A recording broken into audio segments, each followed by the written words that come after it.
All right, chapter 3, section 2. So, quick review here. So, where was the first civilizations in the world? And that answer would be Mesopotamia. And who was the first civilization in Mesopotamia? That answer would be the Sumerians. This area was also called something else besides Mesopotamia. Sometimes you'll see it referred to as the Fertile Crescent. It's kind of a crescent shape, and it's very fertile because of the two rivers there, the Tigris and the Euphrates, watering that land. So you can see that again here. You got the Tigris, Euphrates, you got Mesopotamia. This is also that Fertile Crescent. So the Sumerians, their power begins to fade around 2400 BC. You've got conquerors moving in from elsewhere, and you're going to have a new civilization form. Which brings us to Sargon the First. Sargon the First was from Akkad, okay, just north of Sumer there, upriver, in northern Mesopotamia. Around the year 2300 BC, Sargon the First is going to lead the Akkadians south. Well, when you go south, you're going to run into the Sumerians. And so he's going to conquer these Sumerian city-states one by one. And he ends up uniting Akkad and the city-states, and he's going to form the world's first empire. So Sargon the First ends up being king of the Akkadians and the Sumerians. You know, the world's first empire. That's a group of states under one ruler. And he extends his empire eventually to control all of Mesopotamia. And so all of Mesopotamia is going to have the Akkadian language. Their religion was Sumerian. Their writing was cuneiform. Sargon the First is going to rule for about 50 years. His empire falls apart when he dies, and those separate city-states begin to rule themselves again. So he united them, but when he wasn't there anymore, it starts to fall apart, and they go back to being these individual city-states again. That brings us to the Amorites. Around 1800 BC, they're going to enter this area and begin building cities. And one of the big famous cities that the Amorites are going to build was the city of Babylon. The most famous king of Babylon is going to be the king Hammurabi. Hammurabi is going to conquer both the Akkadians and the Sumerians, and he's going to build this huge Babylonian empire. So it includes all of Mesopotamia again, even further, as it has the Sumerians to the south, had the Akkadians, all there. Babylon's going to adopt many people's cultures. You know, culture is that way of life. You know, they took this language of the city-states. They used the Sumerian gods. They gave them new Babylonian names, but they used the Sumerian gods that they had always had. A little more here about Hammurabi. Hammurabi was a great ruler. His empire extends eventually all the way to the Mediterranean Sea. And a lot of good things are going to happen under him.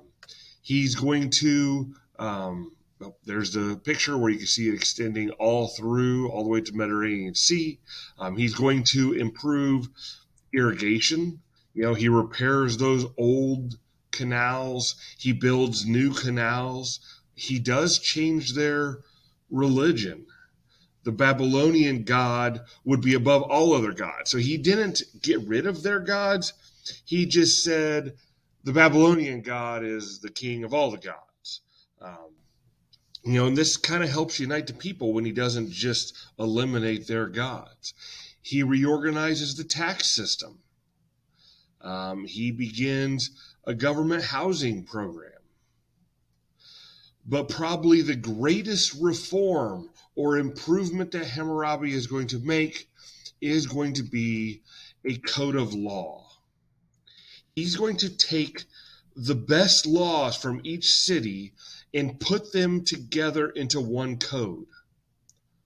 And all of his empire was to live by this one code. All in all, there was about 282 laws. And Hammurabi wants his laws to be fair and just. He appoints judges, and if a judge was dishonest, they would be punished. If a witness against somebody was dishonest, they would be punished. His code of law is going to become known as Hammurabi's Code, and it covers everything in life. And you were innocent until proven guilty. And if you were proven guilty, there were a variety of punishments. You could be fined. There could be their death. There was no prison. If you were upper class, you were punished extremely harshly.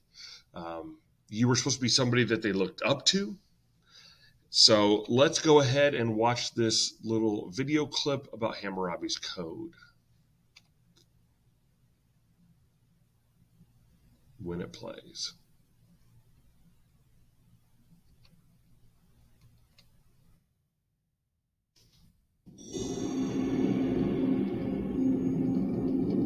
French archaeologists found it buried in the sands of what is now Iran in 1901.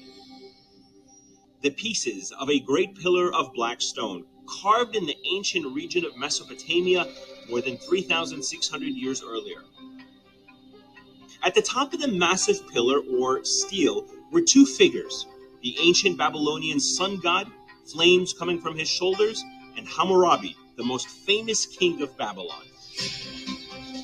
Hammurabi had turned Babylon into an empire, conquering independent city-states throughout the Fertile Crescent, the rich farmland between the Tigris and Euphrates rivers.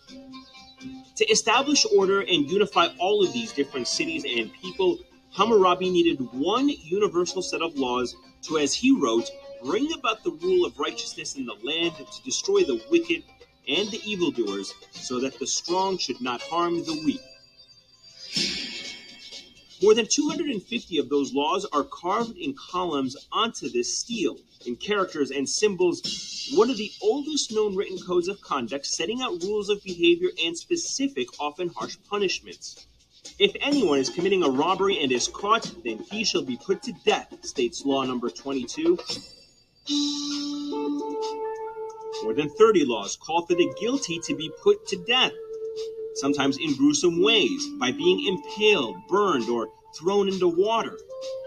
That meant being tossed in the Euphrates River. If the accused drowned, it was seen as proof of guilt because the gods didn't save him or her.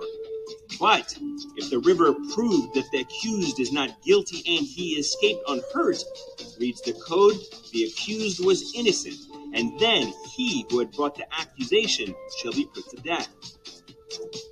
Causing a death was often punishable by death. If a builder constructed a house that collapsed and killed the homeowner, that builder shall be put to death. If the homeowner's son was killed in the collapse, the son of that builder shall be put to death. Punishment was often reciprocal. If a man put out the eye of another man, his eye shall be put out, reads law number 196. One of the most famous in that code, but eye for an eye justice wasn't applied equally. Punishments varied depending on the social class of both the accused and the accuser. If a higher class landowner put out the eye of a commoner, for example, he only had to pay a fine of 1 gold mina. According to the code, women in every social class had lower status than men. Several laws restricted what women could do, but others protected women's rights to inherit a field, a garden, or a house, and to divorce their husbands. A wife who could prove abandonment or neglect could take her dowry and go back to her father's house.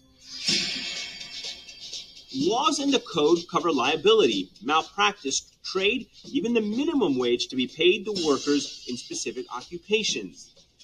6 gur of corn per year for an ox driver, 8 gur for a cattle or sheep herder, 4 giras for a rope maker, and 5 giras for a potter. Elements of law and justice carved in the pillar are still found printed in modern law books, thousands of years later. The presumption of innocence, for example, and the right of two parties in dispute to bring their case before a judge and provide evidence and witnesses. It seems clear Hammurabi meant the code to stand as a permanent set of legal precedents. Most of the monument has survived for thousands of years, an ancient system of law and order set in stone.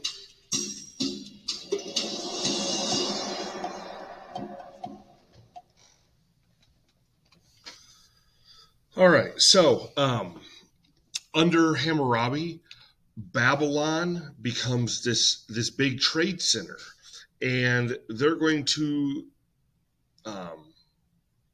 have so much to trade that they have a surplus. They have a surplus of it's an extra. They have extra money. They have extra goods. People come from as far away as India and China to trade with Babylon, and they're paying in gold and they're paying in silver. So it becomes a very rich city. Hammurabi is going to rule for 40 years. That's his reign, his period of power. He had a reign of 40 years. This becomes known as the Golden Age of Babylon. And after his death, the empire divides again into individual city-states.